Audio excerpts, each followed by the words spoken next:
সতেজ টিভি সুন্দরের জয়গানে আপনাকে স্বাগত। وَإِذْ قَالَ رَبُّكَ لِلْمَلَائِكَةِ إِنِّي جَاعِلٌ فِي الْأَرْضِ خَلِيفَةً। আল্লাহ পাক রব্বুল আলামিন ফেরেশতাদেরকে নিয়ে পরামর্শে বসলেন। বললেন, আমার ফেরেশতারা, আমি এই পৃথিবীর মধ্যে আমার প্রতিনিধি নিযুক্ত করতে চাই, আমি এই পৃথিবীর মধ্যে খলিফা নিযুক্ত করতে চাই। তোমাদের মতামত কি?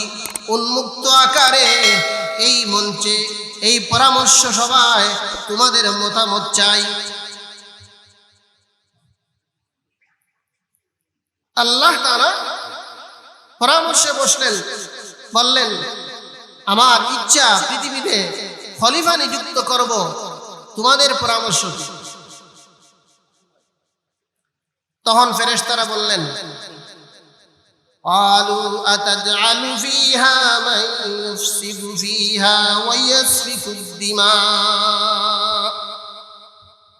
আল্লাহ, আপনি এমন জাতি সৃষ্টি করবেন যারা দুনিয়াতে রক্ত বাসাবে, খুন খারাবি করবে, একে অপরকে খুন করবে, এই জমিনটা রক্ত বাসিয়ে দিবে।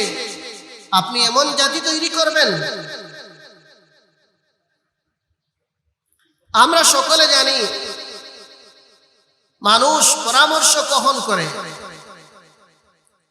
মানুষ পরামর্শ তখন করে যখন কোনো একটা কাজ করতে ভালো হবে না মন্দ হবে, কিভাবে করব না করব, বিভিন্ন বিষয়ে মাথায় আসে না।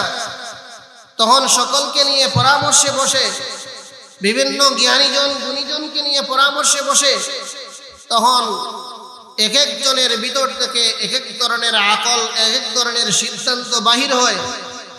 ওখান থেকে যেটা সবচেয়ে ভালো সকলে মিলে একটা সিদ্ধান্ত গ্রহণ করে। অথবা একটা এলাকা আছে, একটা পার্লামেন্ট আছে, একটা সংসদ ভবন আছে, এখন যদি পরামর্শ ছাড়া কিছু করে ফেলি তাহলে পরে ইশকাল হবে, প্রশ্ন হবে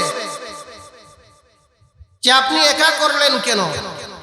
এই জন্য অনেক সময় জানা থাকলেও সকলকে নিয়ে পরামর্শ করতে হয়, পরামর্শ ভিত্তিতে কোনো একটা কাজ করতে হয়। আল্লাহ তাআলা তো আহকামুল হাকিমিন, ওনার তো এমন কোনো পার্লামেন্ট নিয়ে বসার কোনো প্রয়োজন নাই। আল্লাহ তাআলা তো আলিমুম বিযাতিস সুদূর। আল্লাহ তাআলা আল আউয়াল ওয়াল আখির ওয়াল যাহির ওয়াল বাতিন। আল্লাহ তাআলা সর্ব ক্ষমতার অধিকারী, আল্লাহ তাআলা সর্বজ্ঞানে জ্ঞানী। সুতরাং আল্লাহ তাআলা তো আর এমন নয় যে তিনি এই কোনো একটা বিষয়ে বুঝতেছেন না, বানা কোনো একটা পার্লামেন্টের সাথে পরামর্শ না করলে পরে সমস্যা হবে, এমন তো নয়। তাহলে আবার ফেরেশতাদের সাথে পরামর্শ করলেন কেন? তিনি তো আহকামুল হাকিমিন। আল্লাহ তাআলা ফেরেশতাদেরকে নিয়ে পরামর্শ করলেন এই শ্রেষ্ঠ জাতি মানব জাতিকে শিক্ষা দেওয়ার জন্য যে তোমরাও যখন কোনো একটা কাজ করবে সকলকে নিয়ে পরামর্শ আকারে, পরামর্শ ভিত্তিতে করবে, তাহলে তোমাদের কাছে রহমত বরকত আসবে, আর কোনো সমস্যা দেখা যাবে। এই জন্য আল্লাহ তাআলা ফেরেশতাদেরকে নিয়ে পরামর্শ করলেন। এবার ফেরেশতাদের পক্ষ থেকে জবাব আসলো, আল্লাহ, আপনি এমন জাতি সৃষ্টি করবেন যারা দুনিয়াতে মারামারি করবে, ফাসাদ করবে, রক্ত বাসাবে, এমন জাতি আপনি সৃষ্টি করবেন। এবার প্রশ্ন আসতে পারে, মানব জাতি দুনিয়াতে আসিয়া রক্ত বাসাবে, এগুলো ফেরেশতারা জানলো কিভাবে? এর জবাবে মুফাসসিরিনে কিরাম তাফসীরের কিতাবের মধ্যে লেখেন, মানব জাতি যখন সৃষ্টি করার ইচ্ছা পোষণ করলেন, তখন আল্লাহ তাআলা মানব জাতির স্বভাব কি হবে, তারা কোন প্রকৃতির হবে, মানব জাতির স্বভাব সম্পর্কে আল্লাহ তাআলা আগে ফেরেশতাদেরকে অবগত করেছেন। যার কারণে ফেরেশতারা বলতেছে আপনি এমন জাতি তৈরি করবেন যাদের স্বভাবে বোঝা যায় তারা মারামারি করবে, যাদের স্বভাবে বোঝা যায় তারা ফাসাদ করবে, তারা দুনিয়াতে খুন খারাপি করবে। সুতরাং আপনি এমন জাতি তৈরি করবেন কেন, সৃষ্টি করবেন কেন, যারা দুনিয়াতে ফিতনা ফাসাদ করবে। আল্লাহ, আপনার যদি ইবাদত করার ইচ্ছা হয় আমরা আসি, আপনার গুণগান গাওয়ার ইচ্ছা হয় আমরা আসি, আপনার তাসবিহ তাহলিল করার ইচ্ছা হয় আমরা আসি। মানব জাতি তৈরি করবেন কেন যারা দুনিয়াতে মারামারি করবে, হাঙ্গামা করবে, দাঙ্গামা করবে, খুন খারাপি করবে। وَنَحْنُ نُسَبِّحُ بِحَمْدِكَ وَنُقَدِّسُ لَكَ قَالَ إِنِّي أَعْلَمُ مَا لَا تَعْلَمُونَ। আল্লাহ, যদি আপনার গুণগান গাওয়ার ইচ্ছা হয় আমরা সদা সর্বদা গুণগান গাইতেছি। আপনার পবিত্রতা বর্ণনা করার ইচ্ছা হয় সদা সর্বদা আপনার পবিত্রতা বর্ণনা করার জন্য আমরা পাগল পেরেশান হয়ে আছি। কারণ হাদিসের মধ্যে পাওয়া যায় কিয়ামত পর্যন্ত ফেরেশতারা বিভিন্নভাবে বিভক্ত হয়ে মহান রব্বুল আলামিনের ইবাদতের মধ্যে আছে। একদল ফেরেশতা সদা সর্বদা রুকুর মধ্যে আছে, আর একদল ফেরেশতা সদা সর্বদা সিজদার মধ্যে আছে, একদল ফেরেশতা সদা সর্বদা কিয়াম অবস্থায় আছে। অর্থাৎ নামাজের যত রুকুন যত আরকান আছে ফেরেশতারা ভাগ ভাগ হয়ে এইভাবে তারা ইবাদত বন্দেগী করতেছে। এমন কি কিয়ামত পর্যন্ত তারা এমন ভাবে ইবাদতের মধ্যে লাগবে, কিয়ামত পর্যন্ত এমন ভাবে সিজদায় থাকবে, রুকুর মধ্যে থাকবে, কিয়াম অবস্থায় থাকবে। এই জন্য বলতেছেন আল্লাহ, যদি আপনার গুণগান গাওয়ার ইচ্ছা হয়, এই জাতি তৈরি করার উদ্দেশ্য যদি থাকে তারা আপনার গুণগান করবে। আমরা তো গুণগান করার জন্য প্রস্তুত আছি। এই জাতি তৈরি করার ইচ্ছা যদি হয় তারা আপনার পবিত্রতা বর্ণনা করবে। আমরা তো সদা সর্বদা আপনার পবিত্রতা বর্ণনা করার জন্য প্রস্তুত আছি। সুতরাং এমন জাতি তৈরি করার কারণ কি? এমন জাতি তৈরি করার কোনো প্রয়োজন নাই। আল্লাহ তাআলা ফেরেশতাদের জবাব কি দিলেন? আল্লাহ তাআলা ফেরেশতাদের জবাবে বলেন, ক্বালা ইন্নী আ'লামু মা লা তা'লামুন। ও ফেরেশতারা, আমি যা জানি তোমরা তা জানো না।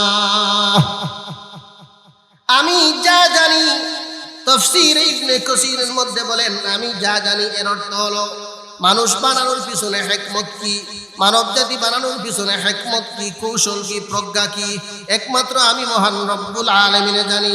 লা তা'লামুন, তোমরা জানো না। এর অর্থ হলো মানব জাতি থেকে আমি আম্বিয়া ইকরাম সৃষ্টি করব, মানব জাতি থেকে আমি শুহাদা সৃষ্টি করব, মানব জাতি থেকে আমি সালিহিন সৃষ্টি করব, মানব জাতি থেকে আমি জিহাদ করনেওয়ালা, মানব জাতি থেকে আমি নেককার বান্দা সৃষ্টি করব। এইগুলা কিন্তু তোমরা জানো না। এই জন্য আল্লাহ তাআলা বলেন, ক্বালা ইন্নী আ'লামু মা লা তা'লামুন। ও আমার ফেরেশতারা, আমি যা জানি তোমরা তা জানো না। এবার আল্লাহ তাআলা ফেরেশতাদের কথা নাকচ করে দিলেন। আল্লাহ তাআলা মানব জাতি সৃষ্টি করার প্রস্তুতি নিলেন। আল্লাহ তাআলা জিবরিল আমিন আলাইহিস সালাতু ওয়াস সালামকে আদেশ করলেন, জিবরিল যাও, তুমি পৃথিবীর মধ্যে যাও, তুমি পৃথিবীর থেকে নিয়ে মাটি নিয়ে আসো। যেহেতু আমি তাদেরকে পৃথিবীর মধ্যে রাখবো, আমি পৃথিবীর মধ্যে প্রতিনিধি নিযুক্ত করতে চাই, সুতরাং তাদেরকে বানাইতে হবে পৃথিবীর মাটি থেকে। জিবরিল যাও, তুমি পৃথিবী থেকে নিয়ে একটু মাটি নিয়ে আসো। জিবরিল আমিন আলাইহিস সালাতু ওয়াস সালাম পৃথিবীর মধ্যে আসলেন, মাটি নেওয়ার ইচ্ছা করলেন, মাটি কান্নাকাটি শুরু করে। জিবরিল, মেহেরবানি করে আপনি নিবেন না, আমাদেরকে নিয়ে এমন জাতি তৈরি করবে তারা সদা সর্বদা ফুল খারাপি করবে, আমরা এটা চাই না। মাটি এমন ভাবে কান্নাকাটি শুরু করলো, জিবরিল আমিন আলাইহিস সালাতু ওয়াস সালামের দিল গলে গেল।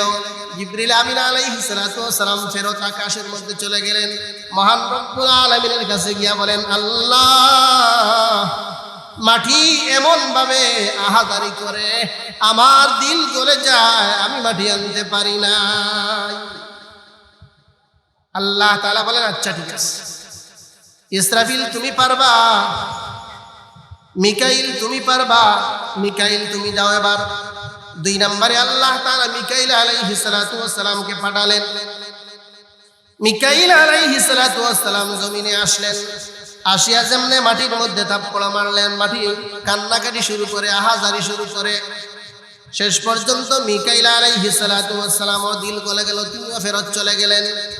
তৃতীয়বার আল্লাহ তাআলা ইসরাফিল আলাইহিস সালাতু ওয়াস সালামকে পাঠালেন, যাও তুমি জমিনের মধ্যে থেকে মাটি নিয়ে আসো, আমি মানুষ বানাবো। ইসরাফিল আলাইহিস সালাতু ওয়াস সালাম যখন আসলেন, আরো বেশি কান্নাকাটি শুরু করে, কখনো কোনো অবস্থায় মাটি নিতে চায় না, কোনো অবস্থা মাটি দিতে রাজি হয় না। এবার ইসরাফিল আলাইহিস সালাতু ওয়াস সালামের দিলটাও গলে গেল, ইসরাফিল আলাইহিস সালাতু ওয়াস সালাম ফেরত চলে গেলেন। এবার আল্লাহ তাআলা আজরাইল আলাইহিস সালাতু ওয়াস সালামকে পাঠালেন, যাও যেখানে জিবরাইল ফেল, এখানে মিকাইল ফেল, ইসরাফিল আলাইহিস সালাতু ওয়াস সালাম ফেল, এবার আজরাইল তুমি যাও পৃথিবী থেকে গিয়া মাটি নিয়ে আসো। আজরাইল আলাইহিস সালাতু ওয়াস সালাম এবার আসলেন মাটি নেয়ার জন্য। এবার মাটি আরো বেশি কান্নাকাটি শুরু করে, আরো বেশি আহাদারি করে, আমাকে নিবেন না, আমাদেরকে নিয়ে এমন জাতি বানাবে যারা দুনিয়াতে ঘুষ খাবে, সুদ খাবে, মারামারি করবে, একজন আরেকজনকে খুন করবে, রক্ত বাসাবে, প্লিজ আপনি আমাদেরকে নিবেন না। আজরাইল আলাইহিস সালাতু ওয়াস সালাম এখন বলেন, আমি চাই না তোমাদের কান্নাকাটির কারণে মহান রব্বুল আলামিনের হুকুম বাস্তবায়ন হবে না, এটা আমি চাই না। তোমরা যতই কান্নাকাটি করো, আমার মাওলার হুকুম বাস্তবায়ন হতে হবে। আজরাইল আলাইহিস সালাতু ওয়াস সালাম মাটির কান্নাকাটি না শুনে তিনি জোরপূর্বক আকারে মাটি নিয়ে আল্লাহ তাআলার দরবারে হাজির হলেন। এবার আল্লাহ তাআলা এই মাটি থেকে হযরতে আদম আলাইহিস সালাতু ওয়াস সালাম, আমাদের সর্বপ্রথম নবী কে জানেননি? একটু বলেন না, আমাদের সর্বপ্রথম নবী হযরতে আদম আলাইহিস সালাতু ওয়াস সালামকে আল্লাহ তাআলা ওই মাটি থেকে সৃষ্টি করলেন। আর আদম আলাইহিস সালাতু ওয়াস সালামের বাম পাজরের হাড্ডি থেকে হযরতে হাওয়া আলাইহিস সালামকে সৃষ্টি করলেন। তাহলে সৃষ্টি কোথা থেকে হয়েছে? মাটি থেকে সৃষ্টি হয়েছে। আদম আলাইহিস সালাতু ওয়াস সালামের বাম পাজরের হাড্ডি থেকে কাকে সৃষ্টি করলেন? হাওয়া আলাইহিস সালামকে সৃষ্টি করলেন। তারপর আল্লাহ তাআলা বেহেশতে রাখলেন, তোমরা দুইজন বেহেশতে থাকো। কারণ বেহেশত যদি দেখা না হয় তাহলে তো কোনোদিন কেউ বিশ্বাস করতে পারবে না। প্রথম নবীকে বেহেশতে রেখে এটার সত্যায়ন যে জান্নাত একটা আছে, জান্নাত আছে, বেহেশতে রাখলেন। ওখানে তো আসলে রাখার উদ্দেশ্য নয়, প্রথমেই সৃষ্টি হলো পৃথিবীতে পাঠানোর জন্য, তাহলে তো বেহেশতে রাখার কোনো প্রয়োজন নেই। আল্লাহ তাআলা বেহেশতে রাখলেন, وَقُلْنَا يَا آدَمُ اسْكُنْ أَنْتَ وَزَوْجُكَ الْجَنَّةَ وَكُلَا مِنْهَا رَغَدًا حَيْثُ شِئْتُمَا وَلَا تَقْرَبَا هَٰذِهِ الشَّجَرَةَ فَتَكُونَا مِنَ الظَّالِمِينَ। আল্লাহ তাআলা আদেশ করলেন, আদম তুমি আর তোমার স্ত্রী দুইজন ওই জান্নাতের মধ্যে থাকো, জান্নাতের ফলমূল আঙ্গুর আপেল সবগুলা তোমাদের জন্য ওপেন, কিন্তু একটা গাছ নির্ধারিত করে দিলেন, ওই গাছের কাছেও তোমরা যাইবা না। ওয়ালা তাকরাবা হাযিহিশ শাজারা, ওই গাছেও যাইবা না। ওই গাছে যদি যাও তাহলে অপরাধী সাব্যস্ত হবে, ওই গাছের নিকটে যাইও না। শেষ পর্যন্ত আদম আলাইহিস সালাতু ওয়াস সালাম ওই নিষিদ্ধ গাছের ফল খেলেন, নিষিদ্ধ গাছের ফল খেলেন। আল্লাহ তাআলা বললেন, আমি না বললাম তোমরা ওই গাছের কাছেও যাইবা না? এবার যখন ফল খেয়ে ফেলছো, আমার আদেশ মানো নাই, এখন তোমরা পৃথিবীর মধ্যে যাও। এখন তো আপনাদের মনে মনে প্রশ্ন আসবে, তাহলে তো সর্বপ্রথম নবী তিনি ভুল করছেন। এটা দুনিয়ার হুকুম, ভুল শুদ্ধ এগুলার হুকুম কোথায়? দুনিয়াতে। এটা বেহেশতে সম্পর্ক না। দুনিয়াতে আপনি অপরাধ করবেন, দুনিয়াতে আপনি ভালো করবেন, এইটার জাযা আল্লাহ তাআলা পরকালে দিবেন। ওখানে আসলে এটা ভুল করেন নাই, আল্লাহ তাআলা আদম আলাইহিস সালাতু ওয়াস সালামকে সৃষ্টি করেছেন তো দুনিয়াতে পাঠানোর জন্য।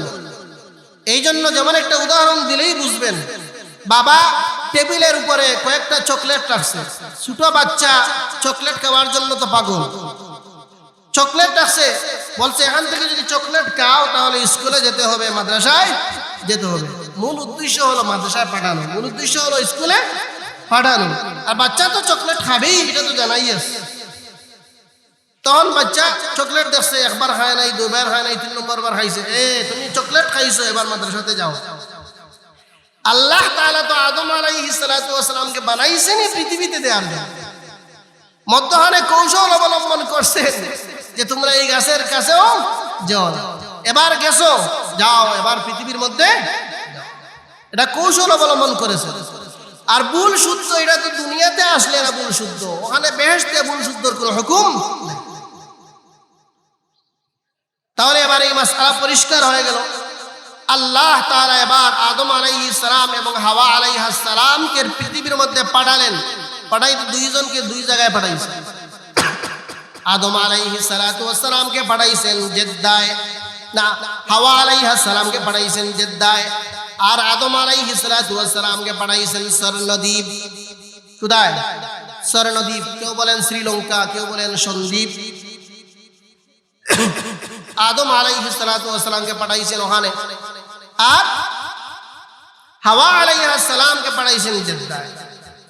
এবার দুইজন দুনিয়াতে আসিয়া একজন আরেকজনকে তালাশ করতে করতে করতে করতে খুঁজতে খুঁজতে আরাফার ময়দানে আদম এবং হাওয়া, আদম আলাইহিস সালাম এবং হাওয়া আলাইহিস সালাম উভয়ের কি হয়েছে? সাক্ষাৎ হয়েছে, মিলন হয়েছে আরাফার ময়দানে। ওখান থেকেই পরবর্তীতে হাবিল কাবিল এগুলো শুনছেন না? আদম আলাইহিস সালাতু ওয়াস সালাম থেকেই সন্তান শুরু হয়েছে।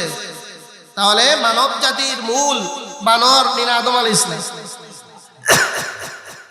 মানব জাতির পূর্বপুরুষ বানর ছিল, মানব জাতির পূর্বপুরুষ মানুষই ছিল, মানুষই ছিল। এখন যদি তথাকথিত বুদ্ধিজীবীরা তারা বানরের সন্তান হতে চায়, আপনারা কি করবেন? আপনাদের তো কিছু করার নাই, কিন্তু আমরা আন্দোলন করে যাব, কারণ আমরা প্রতিবাদী সৈনিক। কোরআন এবং হাদিসের বিরুদ্ধে কোনো কিছু যখন আসে তখন আমরা তাওহীদি জনতা সকল একত্রে আমরা কি করি? আন্দোলন করি, প্রতিবাদ করি। আরে লতিফ সিদ্দিকী বলছিল হজের বিরুদ্ধে কটূক্তি করেছিল, আমরা সকলে আন্দোলন করেছি। শাপলা চত্বরে শাহবাগে রাসূল করিম সাল্লাল্লাহু আলাইহি সাল্লামকে নিয়ে ব্যঙ্গ করা হয়েছিল। উলামা ইকরাম এবং তাওহীদি জনতা শাপলা চত্বরে রক্ত দিয়ে এর বিরোধিতা করেছেন, প্রতিবাদ করেছেন। এইভাবে যখন যে বাতিল আসে এবং আসবে, সদা সর্বদা তাওহীদি জনতার কাজ হলো প্রতিবাদ করা। তাওহীদি জনতার কাজ হলো প্রতিবাদ করা। আসলে যারা গোটা মানব জাতিকে বানরের সন্তান বানাতে চায়, তারা এই মানব জাতির মানকে ক্ষুণ্ণ করলো কিনা? মানব জাতির মানকে ক্ষুণ্ণ করলো, তুচ্ছ করলো। এই জন্য এদের বিরুদ্ধে মানহানির মামলা হওয়া উচিত। সাংবিধানিকভাবে, সরকারিভাবে এদের উপর মানহানির মামলা হওয়া উচিত। সদা সর্বদা মানবতাবোধ নিয়ে স্লোগান দেওয়া হয়, এখন যে মানবতা বানরতায় বদলে গেল, এখন আর কোনো স্লোগান নেই। মানবতার স্লোগান দিয়ে বেড়াই, এখন যে মানবতা বানরতা হয়ে গেল, এখন কোনো স্লোগান নাই। এদের বিরুদ্ধে আইনানুগভাবে ব্যবস্থা নেওয়ার দরকার, মানহানির মামলা হওয়ার প্রয়োজন।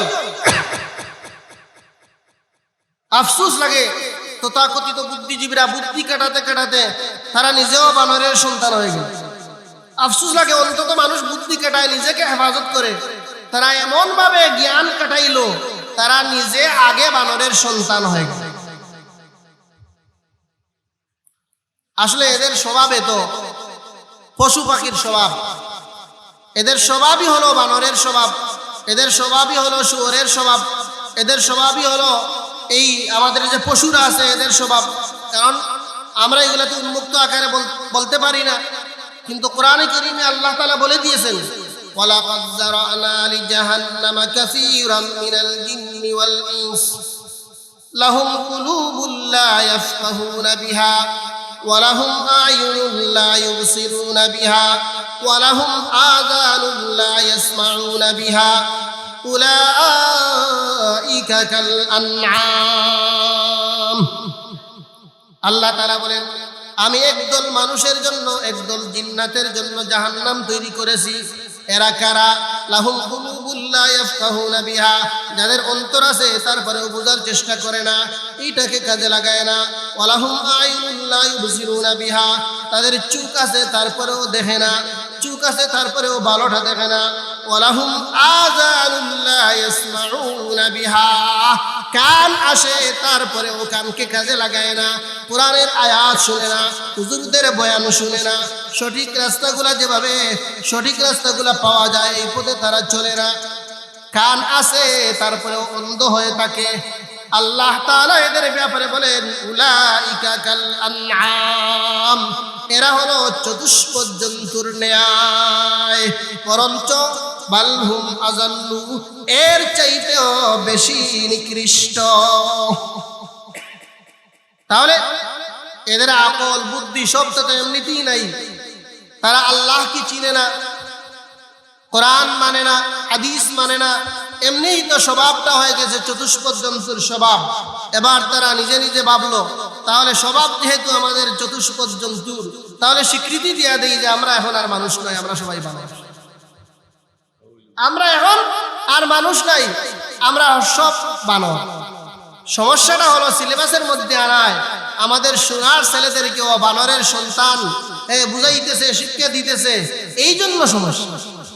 সিলেবাসে না আনে তারা যদি তাদেরকে বলে, একে অপরকে যদি বলে তুমি বানরের সন্তান, তুমি বানরের ঘর থেকে হয়েছো, তুমি শুয়োরের ঘর থেকে হয়েছো, এতে আমাদের কোনো যায় আসে না। তারা ইচ্ছা করে যদি বানর হয়ে যায়, শুয়োর হয়ে যায়, আমাদের কি আছে? আমাদের বলার কি আছে? আমরা তো বলি তারা যে কোনো ধর্মের হোক, যেহেতু মানুষ, এই মানুষ হিসাবে সকল আদমের সন্তান, আমরা তো কখনো তাদেরকে এইভাবে বানরের সন্তান